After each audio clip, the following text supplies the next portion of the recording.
Je suis donc Pauline Jean-Mougin, je suis professeure associée au département de médecine générale de Nantes et voici.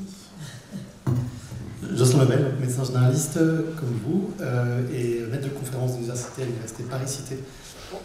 On voulait vous donner nos liens d'intérêt, on est tous les deux co-concepteurs du site Antibioclique et puis le reste de nos liens d'intérêt éventuels sont disponibles sur le site Transparence Belief. Il y en a un qui n'est pas encore sur LinkedIn pour moi, qui est la participation au conseil scientifique du CRATB Île-de-France. C'est tout. On va vous parler un tout petit peu de l'histoire d'Antibioclique et de l'actualité du site, et puis après on va réfléchir un peu à comment les données justement qu'on peut tirer d'Antibioclique peuvent nous aider dans le soin, pour ensuite conclure sur les développements. En fait, on voulait commencer cette histoire par c'est l'histoire d'un garage. Antibioclique est né dans un garage. On a vraiment bricolé ce site il y a 11 ans maintenant. Voilà, on s'en souvient, avec en plus des activités qu'on avait déjà à l'époque. Jocelyn s'en souvient très bien d'avoir codé la nuit dans ce garage. Voilà, mais dès le départ, en fait, on a édité certains principes pour ce site. La gratuité, l'indépendance vis-à-vis de l'industrie, le système de veille et de mise à jour qu'on essaye de garder performant, le côté pluridisciplinaire. Dès le début, en fait, on a voulu créer un site avec des médecins généralistes et des infectiologues pour un public cible majoritaire de médecins généralistes. Aujourd'hui, on a 48 pathologies de soins primaires. On a essayé d'être à peu près exhaustif dans les pathologies infectieuses les plus courantes, même si probablement il en manque. Et puis, on a des partenariats institutionnels, notamment on est soutenu par le CNGE, le CMG et la Société française d'infectiologie, la SPILF. En fait, je ne sais pas trop ce que vous imaginez qui est derrière Antibioclique, mais du garage, on est passé à une toute petite équipe. Voilà l'équipe du COPIL Antibioclique. Donc, en dehors de Jocelyn et de moi-même, en fait, il y a Sylvie Lariven entre les deux, qui est infectiologue praticien hospitalier à l'hôpital Bichat à Paris. Il y a Elisabeth Bouvet, qui est infectiologue, professeure émérite d'infectiologie de l'hôpital Bichat, et Tristan Delory, qui est infectiologue et médecin de santé publique et qui aujourd'hui travaille à l'hôpital d'Annecy. On a aussi Xavier Lescure, qui est professeur d'infectiologie à Bichat, et Nathan Beifers-Madja, qui est chef de clinique à Bichat, qui collabore aussi avec nous. En fait, vous voyez que cette équipe, on a déjà des métiers chacun cliniques, des engagements universitaires, et donc Antibioclique, c'est en plus, et on est à nouveau toute cette petite équipe, mais de gens souriants, motivés, comme vous pouvez le voir.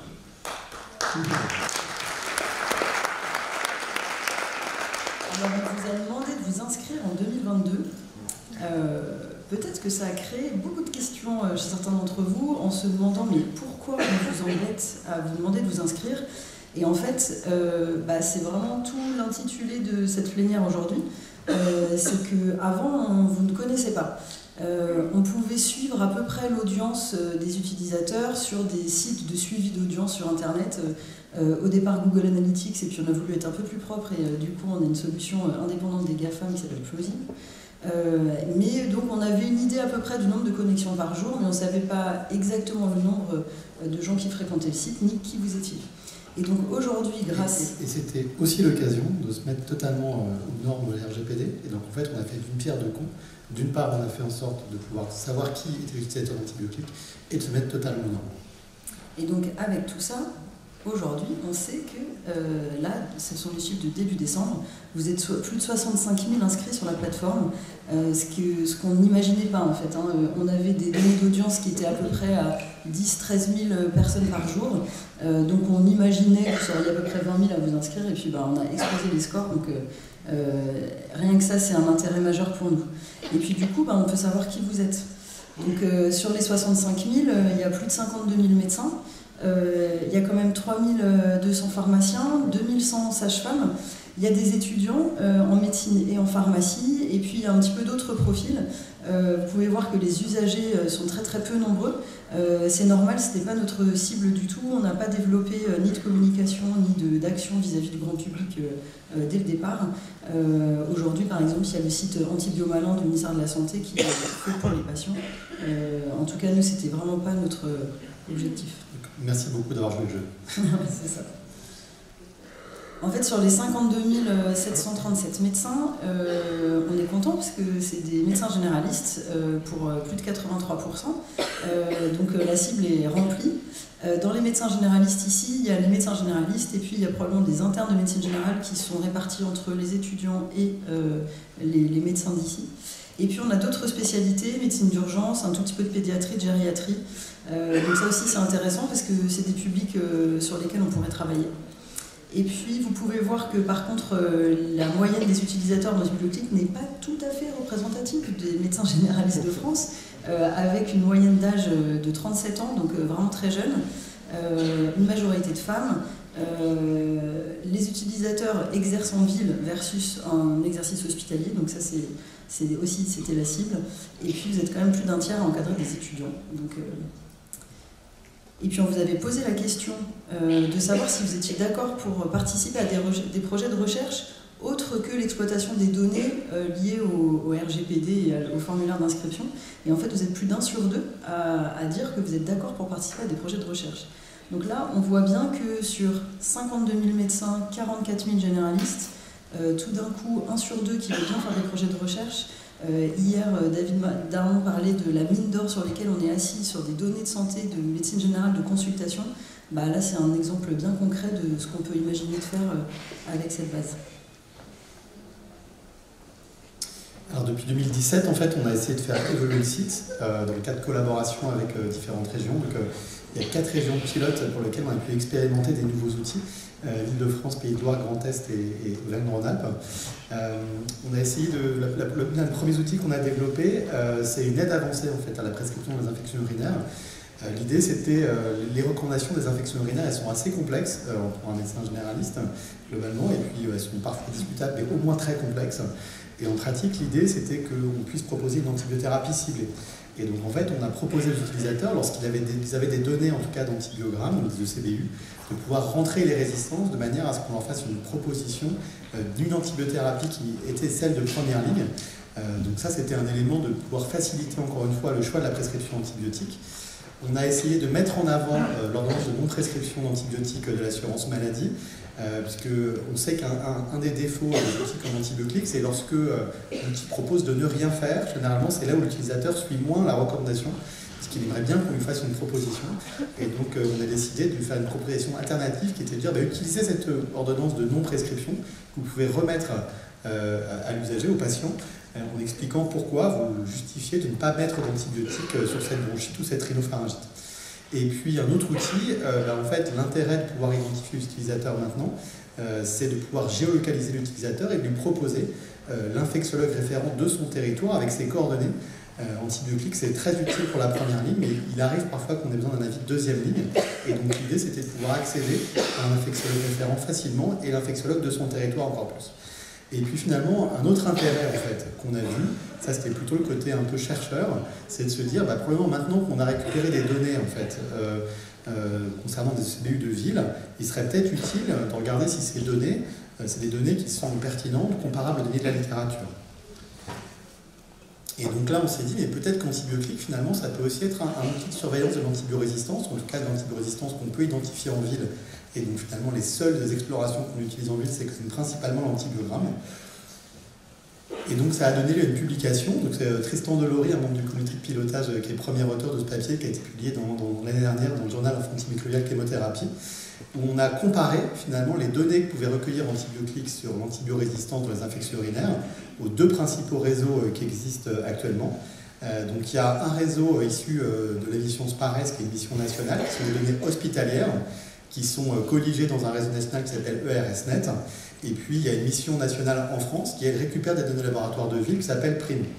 Alors on sait que ces deux bases, elles ont chacune leurs avantages et leurs inconvénients. Leur gros avantage, c'est souvent le volume en fait, des données qu'elles requièrent.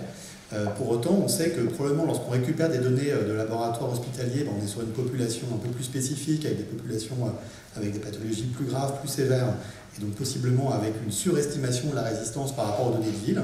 Et puis contrairement, quand on récupère tous les SBU, tout venant en fait, qui sont faits en ville, on sait qu'il y a des SBU qui sont prescrits à tort et donc probablement une sous-estimation. Et on s'est dit, mais si on comparait nos données finalement à ces 2 données-là.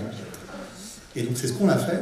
Alors on est sur des volumes qui sont des volumes bien évidemment moindres, mais qui sont plutôt pas mal, hein, parce qu'on avait réussi à collecter l'antibiotique plus de 40 000 ECBU, et spécifiquement sur Escherichia coli plus de 10 000, et donc on a comparé.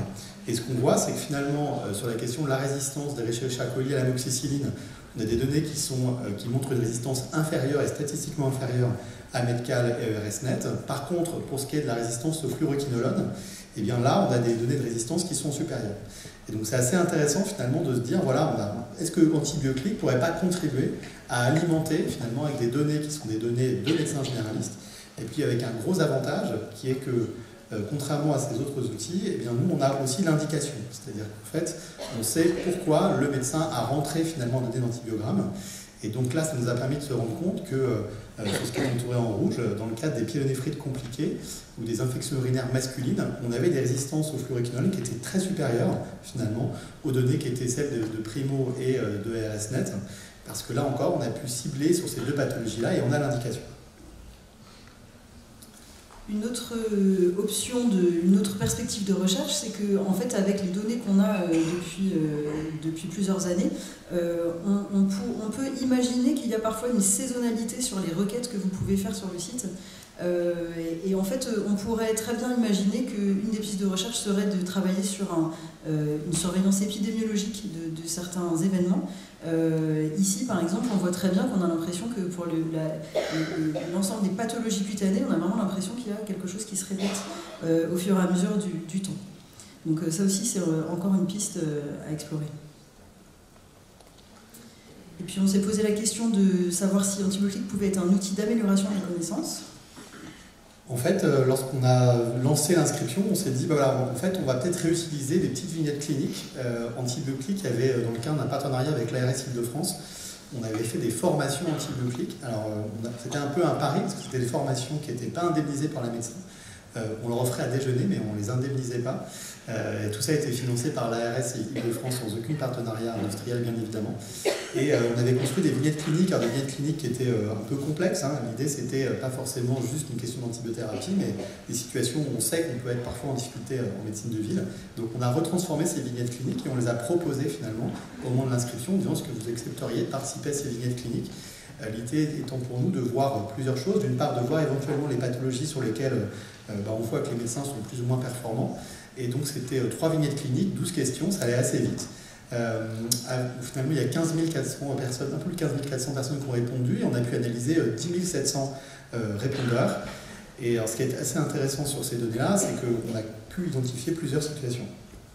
En fait, on avait, donc sur ces vignettes cliniques, on avait un cadre sur des pyélonéphrites. Et on voit par exemple ici, on a cherché à savoir quel était le taux d'adéquation, enfin le taux de bonne réponse en adéquation avec les recommandations actuelles.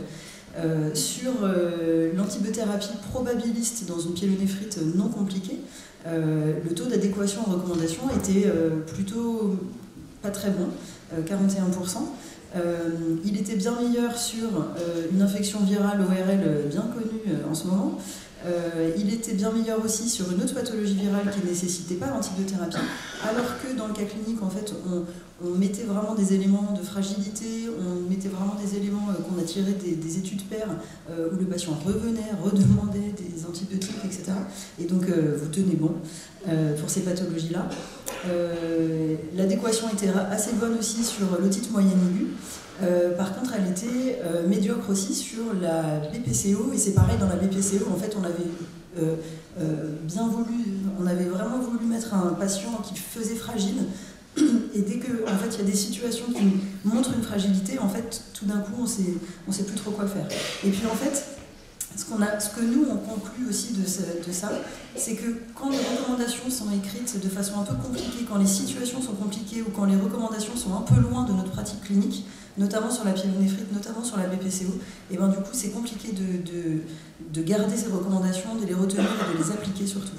Et donc en fait, on peut là déjà souligner une problématique des recommandations dont on a parlé hier sur la plénière anticothérapie. Mathilde François l'a bien montré. Ces recommandations, elles nécessitent vraiment d'être basées sur des données de soins primaires. Nous, aujourd'hui, on n'a pas la prétention de dire qu'il faudrait changer les recommandations. Nous, notre travail, c'est vraiment de les synthétiser, de les rendre pragmatiques pour au moins essayer de les appliquer. Mais les recommandations, souvent, elles sont pas écrites de façon simple, algorithmique, avec des messages vraiment très clairs, notamment sur pyélonéphrite et la BPCO, où il y a un nombre pas possible d'antibiotiques possibles, et des situations, des facteurs de risque, des critères de gravité, qui compliquent tout pour nous. Et voilà, souvent elles sont très loin de la vraie vie d'un médecin généraliste. Et puis nous, ce qu'on pointe aussi, c'est qu'il y a des recommandations qui sont manquantes en médecine générale, alors que c'est des pathologies relativement fréquentes, type otite externe, conjonctivite. Et donc là, on est vraiment très embêtés parce que nous qui sommes un site qui synthétisons les recommandations, on n'invente rien, on ne peut pas proposer ça à l'utilisateur. C'est pas pour autant qu'on ne pousse pas pour que ça arrive. Et une question qu'on se posait depuis longtemps, c'était finalement, est-ce que le fait d'utiliser Antibioclick fait qu'on améliore ses connaissances en antibiothérapie? Alors ça pouvait sembler évident, hein. Il y a un travail qualitatif qui avait, en tout cas, les médecins avaient exprimé le fait que oui, ils avaient le sentiment d'améliorer leurs connaissances. Eh bien oui, on a eu la confirmation, c'est-à-dire que ce dont on s'est rendu compte, c'est que les personnes qui utilisaient déjà Antibioclick avant la création de leur compte, finalement, étaient plus performants que les néo-utilisateurs d'Antibioclick. Donc ça, c'était plutôt un élément satisfaisant pour nous, en se disant que oui, Antibioclick peut participer finalement à améliorer la connaissance des utilisateurs. Donc ça, on est plutôt satisfait de ça, parce que finalement, c'était aussi un objectif, mais ce n'était pas l'objectif final. Pour conclure, en fait, peut-être que Antibioclick est un exemple d'outil hybride. En fait, c'est un outil qui a été créé pour l'aide à la décision, mais on voit bien que en fait, le recueil de données va pouvoir être vraiment très intéressant et qu'il y a des potentiels de recherche très importants et puis avec des retours justement pour les cliniques. Donc ça peut être aussi un outil de recueil de données en soins primaires. Comment aller plus loin? Peut-être que l'intégration dans les logiciels métiers pourrait faciliter aussi l'utilisation d'Antibioclick, faciliter la prescription des bonnes molécules. Si on, je ne sais pas, on peut tout imaginer qu'on tape amoxicilline dans son logiciel et que du coup on se met en lien avec la pathologie sur Antibioclick. Voilà, ça c'est des pistes aussi à réfléchir. Et puis, est-ce que notre outil peut être un outil de surveillance et un portail au sens large du bon usage antibiotique? Là, en fait, actuellement, l'ergonomie du site ne permet pas d'être très performant sur les messages d'alerte et mettre en valeur certaines actualités. Mais c'est vraiment l'objectif qu'on arrive à ça, de permettre d'avoir des alertes et des transmissions de messages urgents. Et puis, donc, est-ce que ça peut être un outil de surveillance épidémiologique? Tout ça, c'est encore pour l'avenir. Et dans le cadre de la mise en place des centres régionaux d'antibiothérapie qui se mettent en place partout en France, Antibioclick, depuis le début, on le dit, on est vraiment prêt à l'ensemble des collaborations possibles, tant qu'on est sur des collaborations institutionnelles. Et donc, si jamais vous êtes intéressé de collaborer, alors on les connaît, les médecins généralistes de CRAT. L'idée, c'est que maintenant, on va pouvoir avoir des données régionales, et donc on peut imaginer des interventions régionales, et puis voir leur effet avant et tout le monde les déployer. Donc, c'est ce qu'on a testé avec les infections urinaires. On voit que ça a fonctionné. Et donc là, on va probablement le déployer maintenant au niveau national pour que puis tout le monde puisse profiter d'un outil qui finalement, on s'est rendu compte, fonctionne. Alors là, on s'était dit, on va faire un Whoop Lab test avant le clap de fin. Si vous voulez en fait flasher ce code, et comme ça va nous permettre d'avoir les... On profite que vous êtes là, parce qu'on s'est dit, voilà, plutôt que de vous envoyer un nouvel email via Antibioclick, on s'est dit, c'est le moment, dites-nous de quoi vous rêveriez sur Antibioclick en développement supplémentaire. Ça ne va pas s'afficher sur l'écran, mais ça va s'afficher sur mon ordinateur, et ça va donner probablement plein d'idées. Donc n'hésitez pas, on se donne 1 minute, je pense qu'on est encore dans le temps, Marc. Ouais. On peut se donner même 2 minutes. 2 minutes, super. De toute façon, ça, on lira tout ça, Ça fonctionne très bien. Dans les jours à venir aussi. On va garder bien sûr vos réponses précieusement.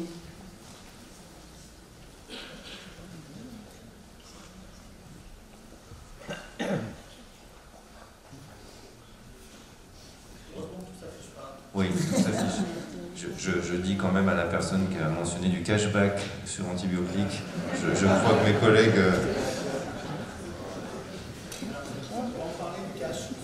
C'est la dernière diapositive.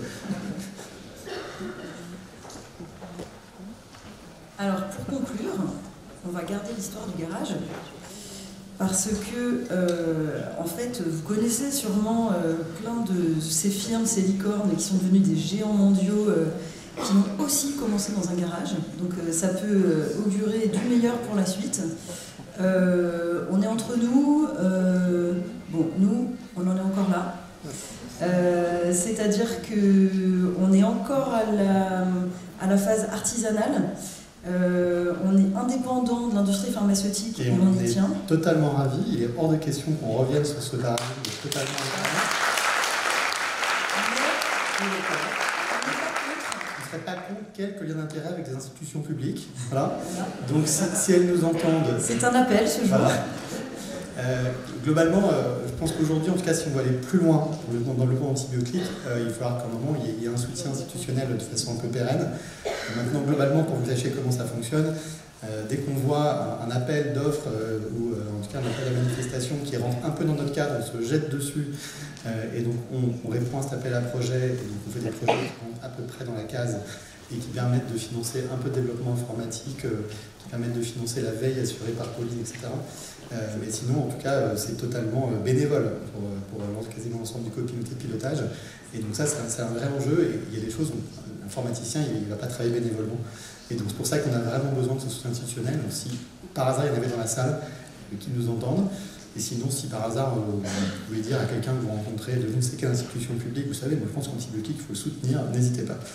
Voilà, nous en fait on a plein de projets mais on n'a pas les moyens de nos ambitions, donc on est en lien avec tout le monde nous connaît, mais quand un outil fonctionne bien de façon bénévole, pourquoi finalement le financer? Mais là aujourd'hui on est vraiment à la frontière pour continuer d'avancer. Il faut absolument qu'on trouve un financement pérenne de fonctionnement, voilà, pour se donner encore une fois les moyens de nos ambitions. Donc peut-être qu'un jour on vous demandera une année une participation exceptionnelle de quelques euros pour qu'on arrive à faire des choses si on n'arrive pas à trouver de solution avec les institutions publiques. Et merci beaucoup pour votre soutien, parce que je pense que c'est aussi grâce à vous que l'outil se développe, parce que vous l'utilisez. Donc voilà, n'hésitez pas, derrière le contact Antibiocric, c'est Pauline qui répond. Donc s'il y avait des demandes particulières, n'hésitez pas, et vraiment encore merci beaucoup. Merci.